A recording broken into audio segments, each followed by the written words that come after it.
ठीक है, देखिए ये टॉपिक आपका है कैरेक्टरिस्टिक्स, लिखिएगा आप लोग, ऑफ गुड हैंड राइटिंग। बहुत छोटा सा टॉपिक है और इजीली हो जाएगा हमारा।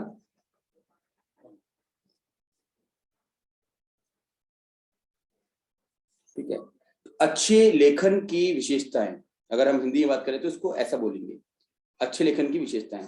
पहली कैरेक्टरिस्टिक उसकी होती है लेजिबिलिटी। ये अगर आप लोगों ने बीएड के दौरान अपने ब्लैक बोर्ड स्किल पढ़ा है, अब आजकल शायद पढ़ाते हैं नहीं पढ़ाते मुझे पता नहीं है ना, बट हम लोग तो अपने कॉलेज में पढ़ाते हैं ये सारे के सारे स्किल्स। किरण लोगों ने पढ़े होंगे, किरण हमारे कॉलेज से पढ़ी हुई है ना।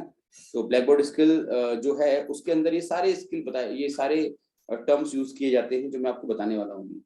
लेजिबिलिटी है आपका, लेजिबल मतलब क्या होता है, जो कि पढ़ने में आ सके। समझ में आ रहा है? हेलो, लेजिबिलिटी मतलब क्या होगा आपका, जो पढ़ने में आ सके। पढ़ने में आ सके मतलब क्या होना चाहिए आपका, नीट एंड क्लीन होना चाहिए, है ना। समझ में आ रहा है? इजी टू रीड, आसानी से पढ़ा जा सके, that is legibility. Then second characteristic उसकी होती है आपकी सिंप्लिसिटी।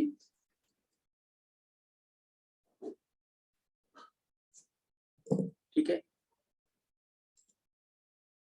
तो सिंप्लिसिटी मतलब क्या होता है, ऐसी हैंडराइटिंग जिसमें अननेसेसरी आर्टिकुलेशन ना किया गया हो या फिर कहें स्ट्रोक्स ना दिए हो, जो कि सिंपल हो। जैसे कि हम देखते हैं ना, जो कंप्यूटर में आप टाइपिंग करते हो इन जनरल, या फिर हम बात करें कंप्यूटर छोड़िए, आप लैपटॉप में जो मोबाइल फोन में जो मैसेज टाइप करते हो तो कितना इजी होता है, वो सिंपल होता है नहीं होता है उसमें। अब जैसे मैंने बोला आपसे कि मैंने बोला पेन लिखना है मुझको, मैंने लिखा आपका PEN पेन, इजी है, सिंपल है, समझ में आ रहा है। अब मैंने लिखा इसको ये तो क्या हुआ आपका, ये थोड़ा सा पढ़ने में दिक्कत करेगा, यस और नो। तो दिस इज सिंपल, जिसमें हर एक शब्द समझ में आ जाए आसानी से, और दिस इज अननेसेसरी स्ट्रोक्स, यानी कि जो हम कर्सिव राइटिंग यूज करते हैं, और कर्सिव भी इजीली समझ में आती है, बट कई लोग क्या होता है कर्सिव में भी अपने मन से कुछ इनोवेटिव स्ट्रोक्स बना देते हैं, समझ में आते नहीं फिर बाद में। डॉक्टर्स की राइटिंग कह सकते हैं इसको आप। ठीक है, तो सिंपलिसिटी मतलब हमारी राइटिंग जो हम जैसे लोग लिखते हैं सामान्य तरीके से, और डॉक्टर्स की राइटिंग जो होगी वो क्या होगी आपकी, ना लेजिबल होगी ना ही आपकी सिंपल होगी।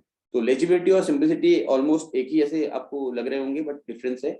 लेजिबल मतलब जो कि इजीली समझ में आ जाए, और सिंपल मतलब भी वही आपका ऑलमोस्ट होता है। ठीक है, थर्ड आपका है, इसमें से सिंपल तो नहीं पूछेगा, लेजिबल पूछेगा जरूर आपसे, है ना। लेजिबिलिटी क्या होती है। फिर यूनिफॉर्मिटी इंपॉर्टेंट है। यूनिफॉर्मिटी मतलब क्या होगा बताइए। यूनिफॉर्मिटी मतलब होगा कि अगर आप लिख रहे हैं तो मतलब कि आपका जो कैपिटल लेटर है और जो स्मॉल लेटर है, ठीक है, सारे स्मॉल लेटर एक ही उसमें आने चाहिए। आपने देखा होगा ना, इंग्लिश की जो हमारी बुक होती है कुछ ऐसी होती है, नोटबुक, ये ऐसे बन रहते हैं उसमें, देखा हो ना आपने, आप छोटी क्लास में जब आप बच्चों को पढ़ाते हैं तो ऐसे करके होता है। तो अब लिखते तो आप ध्यान देते हैं कि जो स्मॉल लेटर है वो इतने में आ जाए और कैपिटल लेटर यहाँ तक पहुंचे, और जो आपका जैसे क्यू वगैरह होता है तो यहाँ आ जाए, होता नहीं होता ऐसा, बताओ ये सब नो। Yes sir. हाँ, तो दिस इज कॉल्ड यूनिफॉर्मिटी, मतलब कि जो स्मॉल लेटर हैं वो ये दो जो लाइन्स हैं ब्लू, इनके बीच में ही आएगा। कैपिटल लेटर है वो इन दो लाइन के साथ ऊपर वाली रेड लाइन में जाएगा, और जो ऐसे लेटर्स हैं क्यू हो गया या फिर आपका पी हो गया जिनका स्ट्रोक नीचे आता है, वो बीच वाली लाइन के नीचे भी आएगा। तो दिस इज कॉल्ड यूनिफॉर्मिटी। हर तरह का जो कैपिटल लेटर है तो एक जैसे लिखे जा रहे हैं, और स्मॉल लेटर है तो वो आपके एक जैसे लिखे जा रहे हैं।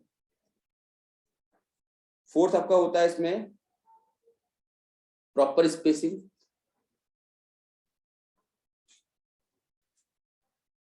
प्रॉपर स्पेसिंग मतलब कि हर शब्द के बाद स्पेस होना चाहिए ना, पहचान में नहीं आएगा। जैसे कि अगर मैं यहाँ पे लिखता हूँ एक शब्द लिखता हूँ आपका, एक सेंटेंस लिखता हूँ मैंने लिखा आपका आई हैव अ पेन, ठीक हो गया, समझ में आ रहा है साहब साहब। स्पेस नहीं दूंगा तो क्या होगा, आई हैव अ पेन। आप लोगों ने वो देखी 3 इडियट, जरूर देखी होगी, देखी आप लोगों ने। जी सर। तो उसमें एक सीन है जहां पर वो जो रेंचो होता है क्या करता है, वो अपने दोनों दोस्तों का नाम मिलाकर कुछ लिख देता है और बोलता है कि ढूंढो इसका मतलब क्या होता है, और सब ढूंढना शुरू कर देते हैं। समझ में आ रहा ना। तो क्या करता है वो स्पेस नहीं देता है उन नाम के बीच में, तो हर व्यक्ति कंफ्यूज रहता है कि नया शब्द कहां से आ गया। ठीक है, तो अगर प्रॉपर स्पेस नहीं होगा तो ऐसे ही होगा, फिर आप भी ढूंढते रह जाओगे अपने बुक्स में और कुछ मिलेगा नहीं आपको। जब उतने बड़े वायरस को नहीं मिला तो फिर आप तो फिर छोटे हुआ नहीं। इसका आपका होता है एट्रैक्टिव, ये तो बताने की जरूरत ही नहीं है, सुंदर हो दिखने में। हालांकि इसको मैं कोई कैरेक्टरिस्टिक के अंदर नहीं लाता हूँ, अगर कोई चीज लेजिबल है, सिंपल है तो इट्स इनफ। फिर आपका सिक्स्थ वेरी इंपॉर्टेंट है, डिस्टिंक्ट होनी चाहिए। डिस्टिंक्टिवनेस होनी चाहिए, यानी कि हर लेटर एक दूसरे डिफरेंट हो। लिख लीजिए इसमें आप, each letter should be different from other.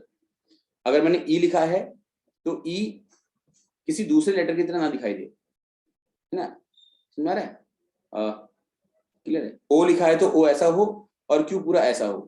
तो हर लेटर की अपनी एक पहचान हो, अपनी एक स्पेसिफिक आइडेंटिटी हो, उसको बोलते हैं हम डिस्टिंक्टनेस। ठीक, each letter should have its own uniqueness और आइडेंटिटी, ये कह सकते हैं इसको आप। Hello, yes sir. अच्छा ये बताओ कि ये कौन सा लेटर है और ये कौन सा लेटर है, बताओ जरा। इसे क्या पढ़ेंगे आप, इसे क्या पढ़ेंगे? Sir S. Very good.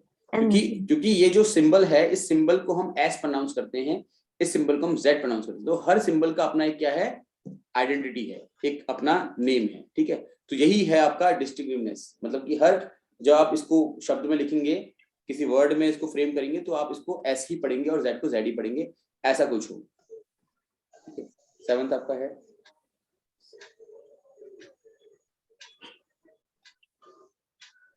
Reasonable speed. जब लिखता है बच्चा तो वो ना ही बहुत तेज लिखे, और ठीक है, क्योंकि आप किसी का माइक ऑन है, प्लीज ऑफ कर लीजिए। ठीक है, तो जब बच्चा लिखता है तो बहुत तेज भी ना लिखे और बहुत हल्का भी ना लिखे, मतलब उसका लिखने का जो पैटर्न है या स्पीड है वो प्रॉपर रहे। ठीक है, और इसका इसका क्या मतलब यूज होगा, तो आप अपने आप से पूछ लीजिए। जब कभी आप बहुत स्पीड में लिखते हैं तो आपकी राइटिंग कैसी होती है, और जब आराम आराम से लिख रहे होते हैं तो आपकी राइटिंग कैसी होती है? अंतर आता नहीं आता है स्पीड में लिखने पर और हल्के लिखने पर? ठीक है, तो जो स्पेलिंग है वो प्रॉपर हो, इसके लिए जरूरी है रीजनेबल स्पीड।